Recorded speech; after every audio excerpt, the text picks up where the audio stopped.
Selamat sejahtera saya ucapkan kepada para pensyarah dan rakan-rakan yang dikasihi sekalian. Nama saya Girtana Dewi Balachandran. Hari ini saya akan membentangkan tentang kajian saya. Tajuk kajian saya adalah persepsi guru terhadap penggunaan teknologi dalam pendidikan pada sesi PDPC, iaitu Pembelajaran dan Pemudahcaraan Sekolah Kebangsaan Daerah Hulu Langat. Baik, terdapat dua masalah yang membawa pengkaji untuk mengkaji selanjutnya terhadap kajian ini adalah satu, kurang pendedahan, yang kedua pula kaedah pengajaran.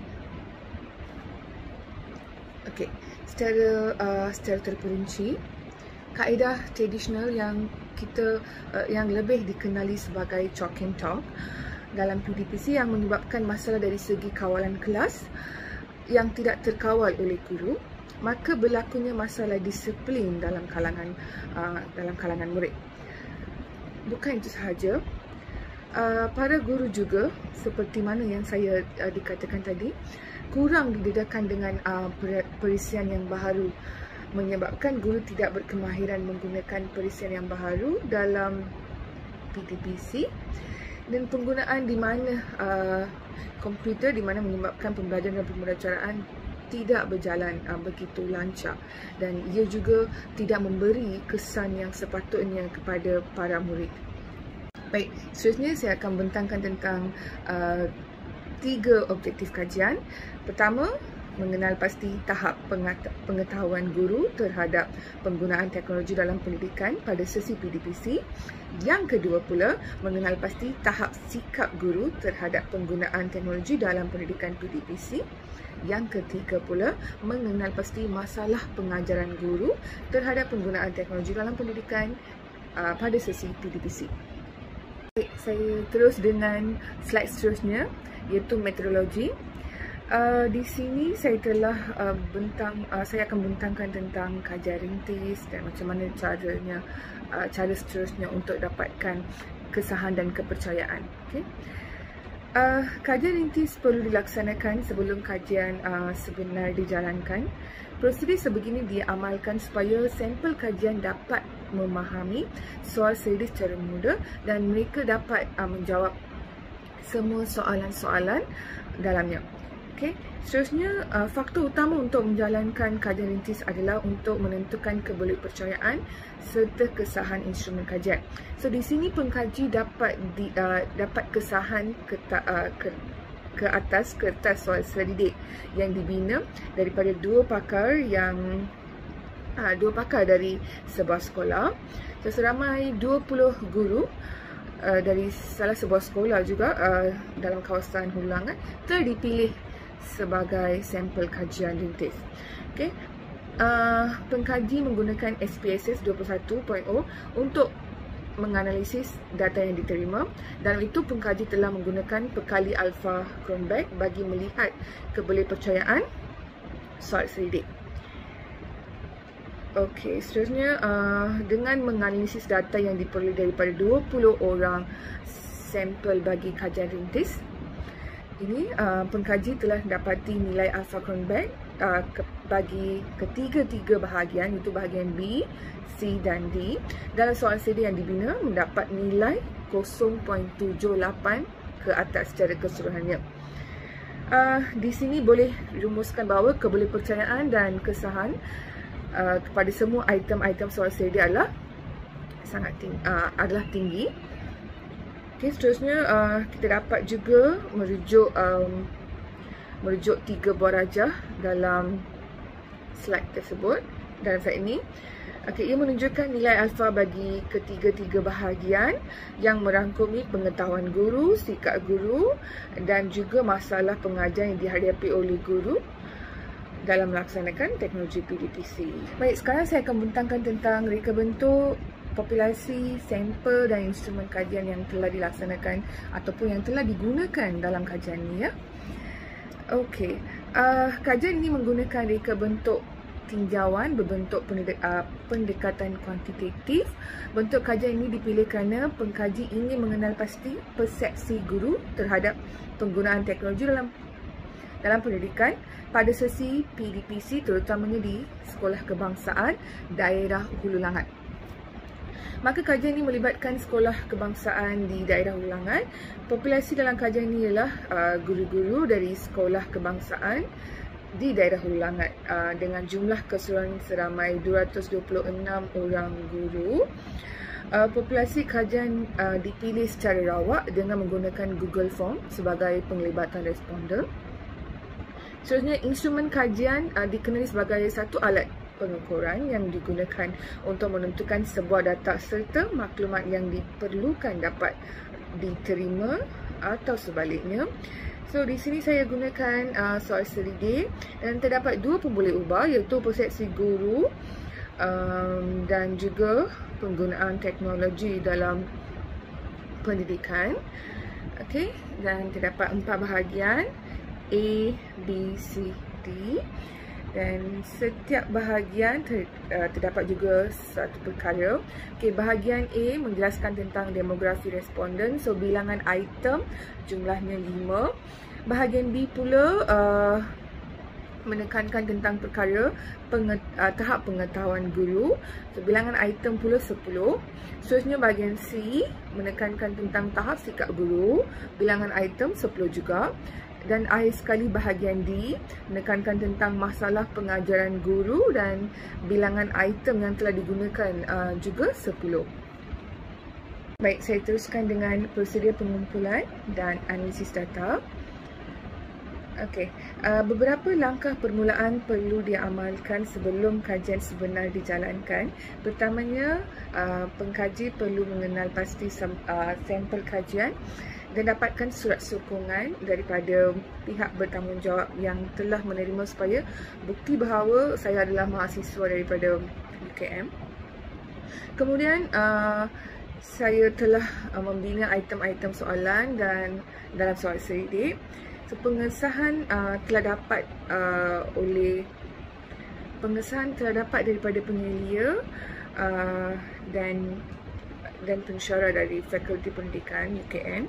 Seterusnya, saya telah mengedarkan borang soal seri D yang diperbaiki dan bagi kepada sampel dan serah kepada sampel kajian.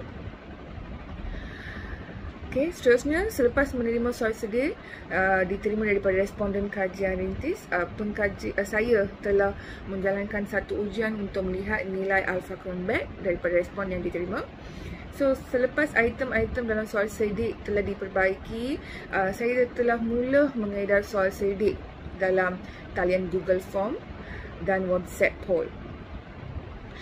Melalui itu, saya telah menerima respon daripada sampel kajian. Selepas tu menganalisis, membuat simpulan dan memberi cadangan penambahbaikan dalam kajian ini. So, saya telah mengambil respon selama 2 semester, iaitu bermula daripada Januari 2022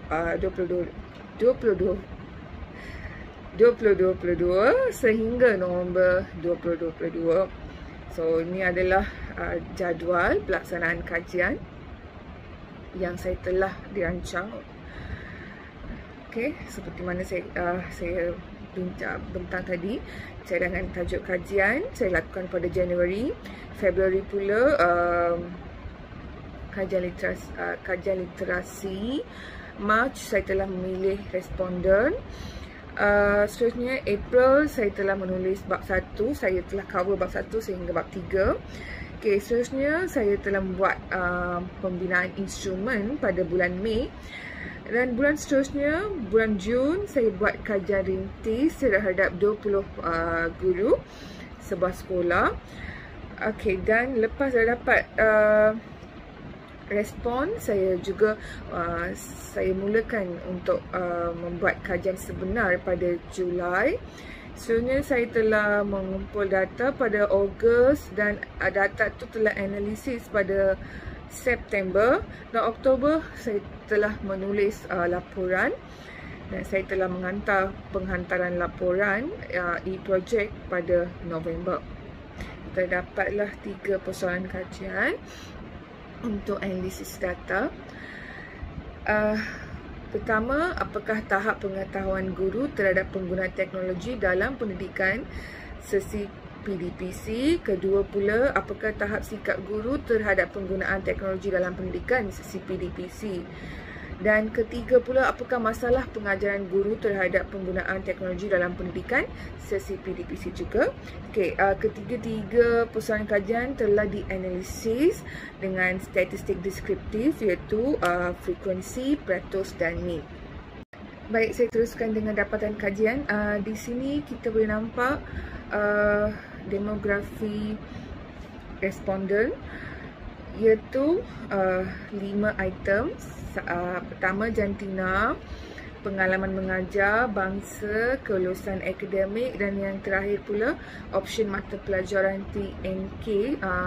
Maksudnya mata pelajaran yang berkait rapat dengan penggunaan teknologi dalam pendidikan. Okey. Jantina daripada 226 orang guru, lelaki terdapat 55 orang lelaki, 171 orang perempuan. Seterusnya pengalaman mengajar 1 sehingga 5 tahun, jumlahnya guru yang berkhidmat 1 sehingga 5 tahun adalah 32 orang. 6 sehingga 10 tahun adalah 64 orang. 11 hingga 15 tahun adalah 42. 16 sehingga 20 tahun 46. 21 sehingga 25 tahun 42. Seterusnya 25 sehingga 30 tahun yang senior tu memang tak adalah, kosong. So semua sekali 226 orang. Okey, bangsa Melayu, guru bangsa Melayu adalah 171 orang, dan bangsa India pula 55 orang guru yang berkhidmat di sekolah kebangsaan kawasan Hulu Langat. Yang ni bukan keseluruhannya responden kajian, antara responden kajian. Okey, seterusnya saya pergi kepada kelulusan akademik. Guru-guru yang mempunyai diploma adalah cuma 3 orang sahaja. Ijazah sarjana muda 166, ijazah sarjana 57, PhD tiada. Option mata pelajaran TNK yang mempunyai option guru yang mempunyai option TNK adalah 177 dan tidak adalah 49 orang. Okay. Kita terus kepada persoalan kajian. Persoalan kajian pertama, apakah tahap pengetahuan guru terhadap penggunaan teknologi dalam pendidikan sesi PDPC? Purata mean menunjukkan 4.54. Tahapnya sangat tinggi. Persoalan kajian kedua adalah apakah tahap sikap guru terhadap penggunaan teknologi dalam pendidikan pada sesi PDPC? Menunjukkan purata mean 4.61, sangat tinggi. Dan persoalan ketiga adalah apakah masalah pengajaran guru terhadap penggunaan teknologi dalam pendidikan pada sesi PDPC? Menunjukkan instrumen F7 iaitu kemudahan infrastruktur teknologi di sekolah tidak mencukupi. So responden memberikan item juga membuat item ni dalam keadaan yang sangat tinggi juga. So responden kajian telah memberi respon yang sangat tinggi terhadap tahap ini, iaitu item F7 ya. Okey, kita pergi secara satu persatu. Persoalan kajian. Okey, bagi persoalan kajian seperti mana? Apakah tahap pengetahuan guru terhadap penggunaan teknologi dalam pendidikan? Seramai responden menjawab soalan ini sangat setuju disebabkan seorang guru wajib mempunyai pengetahuan dalam teknologi pendidikan dalam pemantapan PDPC. So, ramai responden maksudnya mereka setuju pada item B5 iaitu pengetahuan teknologi pendidikan saya dapat digunakan dalam pemantapan PDPC yang menunjukkan 4.60, maksudnya tahapnya memang sangat tinggi. Seterusnya, persoalan kedua pula, apakah tahap sikap guru terhadap penggunaan teknologi dalam pendidikan pada sesi PDPC? So, di sini ramai responden menjawab soalan C3 sangat setuju, iaitu saya berkongsi maklumat yang saya peroleh daripada pelbagai bahan dengan penuh yakin. So, menunjukkan min yang tertinggi antara 10 item iaitu 4.65, sangat tinggi ya. Disebabkan seseorang guru harus menerapkan elemen merentas kurikulum dalam pengajaran dan pembelajaran. Okey, seterusnya persoalan kajian ketiga iaitu apakah masalah pengajaran guru terhadap penggunaan teknologi dalam pendidikan sesi PDPC. So, ramai responden menjawab soalan ini sekala sangat setuju, iaitu D7, kemudahan infrastruktur teknologi di sekolah tidak mencukupi. So, kedudukannya amat tinggi, iaitu dalam min pun memperoleh min yang tinggi, iaitu 4.95. Maksudnya di sekolah yang berkenaan dengan teknologi dalam pendidikan tidak mencukupi untuk guru menjalankan proses PDPC secara lanjutnya. Okey, secara akhirnya saya akan membincangkan tentang implikasi kajian dan juga cadangan kajian lanjutan. Okey, implikasi kajian. Terdapat pelbagai implikasi dalam pelaksanaan pengajaran dengan penggunaan teknologi dalam pendidikan. Dengan respon yang diberi daripada guru sekolah kebangsaan, penggunaan teknologi dalam pendidikan memberi kesan positif secara langsung untuk dalam peningkatan prestasi dan pencapaian guru dalam pengajaran dan pembelajaran, yang menggunakan teknologi sebagai peranti utama. Pelaksanaan pengajaran dengan penggunaan teknologi juga dapat memberi ruang kepada guru sekolah kebangsaan untuk menjalankan sesi PDPC secara berkesan. Okey, seterusnya saya berterus dengan cadangan kajian lanjutan. Data yang diperoleh di dalam kajian ini adalah mencukupi untuk menjawab persoalan-persoalan objektif kajian. Namun kajian ini juga boleh ditambahbaikkan untuk tujuan kajian lanjutan dengan mengambil kira cadangan-cadangan berikut. Terdapat 4 cadangan. Okey, cadangan pertama adalah terdapat tiga cadangan. Okey. Cadangan pertama mengedarkan soal sedia ini kepada kesemua guru sekolah rendah kebangsaan Tamil dan Cina yang terdapat di daerah Hulu Langat dengan jumlah responden yang lebih ramai, sebab kajian ini cuma memfokuskan sekolah kebangsaan sahaja. Okey, seterusnya yang kedua pula, kajian lanjutan harus mengkaji bagaimana persepsi pihak pentadbir sekolah dalam pelaksanaan pendidikan teknologi dalam proses pembelajaran dan pemudacaraan di sekolah, sebab kajian ini telah memfokus persepsi guru, bukan pihak pentadbir dia, guru sahaja. So, kajian lanjutan mereka boleh mengkaji persepsi pihak pentadbir. Dan ketiga pula, kajian ini juga boleh melibatkan murid sebagai responden kajian. Okey, kajian ini melibatkan guru sebagai responden. Tapi kajian yang akan datang, mereka boleh melibatkan murid sebagai responden kajian. Dengan ini, penyelidik boleh menentukan persepsi murid terhadap penggunaan teknologi dalam pendidikan pada sesi PDPC. Itu sahaja daripada saya. Sekian, terima kasih.